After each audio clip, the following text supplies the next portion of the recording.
안녕하세요. 유톡TV입니다. 서울 아파트가 요즘 분위기 좀 다르다 느끼셨죠? 고공행진하던 집값 상승세가 꺾이더니 어느새 상승폭이 하나둘 줄고 있습니다. 0.43%에서 0.40%에서 0.29%. 매주 조금씩 꺾이던 서울 집값 그래프가 마치 열 식듯이 차분해지고 있는 겁니다.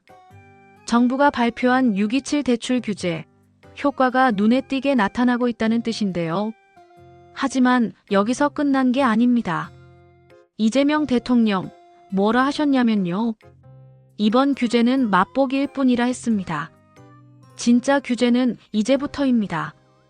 오늘은 부동산 규제 중에서도 가장 강력하다는 조정 대상 지역과 투기과열 지구에 대해 정말 쉽게 진심 담아서 풀어드릴게요.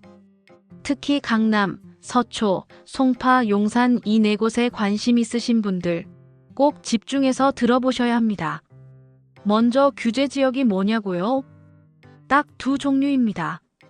조정 대상 지역, 그리고 투기과열 지구. 이 둘은 보통 함께 지정되기도 하고요. 중첩되면 규제가 이중으로 들어갑니다. 지금은 딱 네 곳. 강남, 서초, 송파, 그리고 용산. 이 네 곳만이 유일하게 두 가지 규제를 동시에 받고 있습니다. 그럼 어떤 규제가 얼마나 다른지 하나씩 볼까요? 조정 대상 지역은 세금이 강력합니다.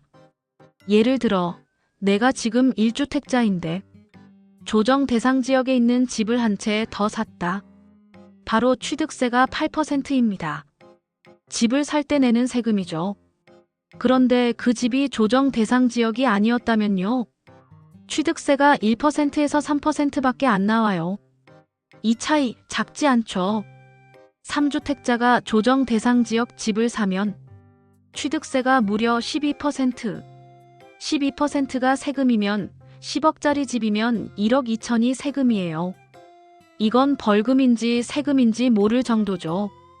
또 있습니다. 양도소득세도 훨씬 더 무겁게 나옵니다. 집을 팔아서 차익이 생기면 세금을 내야 하잖아요. 그런데 조정 대상 지역의 경우 2주택자는 양도세가 20%피 더 붙고 3주택 이상자는 30%피가 추가로 붙습니다. 그나마 지금은 예외적으로 내년 5월까진 중과세를 멈춰뒀지만 그 이후엔 언제 다시 강화될지 아무도 모릅니다. 정부 입장 바뀌면 바로 돌아올 수 있거든요. 여기에 장기 보유 특별 공제도 제한됩니다. 10년, 15년 오래 갖고 있었더니 세금 좀 깎아주더라. 이거요, 조정 대상 지역 내 다주택자라면 적용 안 됩니다. 그럼 투기과열 지구는요? 세금은 안 무겁지만 정비사업, 그러니까 재건축 재개발 관련해서 규제가 훨씬 강합니다. 예를 들어 재건축 단지에서 조합 설립 인가가 나면 그 단지는 조합원 지위를 양도하는 게 사실상 막힙니다. 집은 팔 수 있지만 새로 짓는 아파트 받을 권리는 못 넘긴다는 얘기예요. 결국 그 집을 사봤자 새 아파트를 못 받으면 누가 사려고 하겠어요. 그러니 거래도 안 되고 사업도 지지부진해지고. 예외가 아주 없는 건 아닙니다. 5년 이상 거주 10년 이상 보유, 거기에 딱 1주택자일 경우에만 조합원 지위 양도가 가능합니다. 그야말로 실거주자만을 위한 예외죠. 또 하나, 이 지역에서 분양되는 아파트는 대부분 분양가 상한제를 적용받습니다.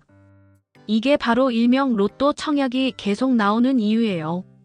시세보다 한참 낮은 분양가로 공급되니까요. 하지만 그만큼 당첨되기도 어렵고 되더라도 전매 제한이 길다는 점도 함께 알아두셔야 해요. 그리고 이 모든 규제의 공통점 뭐냐면요. 대출입니다. 조정 대상 지역이든 투기과열 지구든 모두 LTV가 낮게 적용됩니다. 비규제 지역에선 LTV 최대 70%. 그러니까 10억짜리 집을 살 때 7억까지 빌릴 수 있죠. 하지만 규제 지역은 LTV가 최대 50%밖에 안 됩니다. 10억짜리 집이면 대출이 5억밖에 안 나오는 거죠. 심지어 다주택자는요. 30%만 적용됩니다. 그런데 지금은 이마저도 의미 없습니다. 6.27 대책 이후엔 다주택자 대출 자체가 원천 봉쇄됐기 때문이에요. 또 하나 중요한 건 DTI. 내 연소득 중에서 대출 이자와 원금 갚는 데 쓰는 비율인데요. 이 DTI도 비규제 지역은 60%까지 허용되지만 조정 대상 지역은 50%, 투기과열지구는 40%만 허용됩니다. 그만큼 소득 대비 대출 여력이 확 줄어드는 거예요. 그럼 이런 생각 드실 수 있어요. 아니, 이렇게까지 규제하면 도대체 누가 집을 사라는 거야? 맞는 말입니다. 그런데요, 정부의 속마음은 그거예요. 지금은 실수요자만 살아남아야 한다.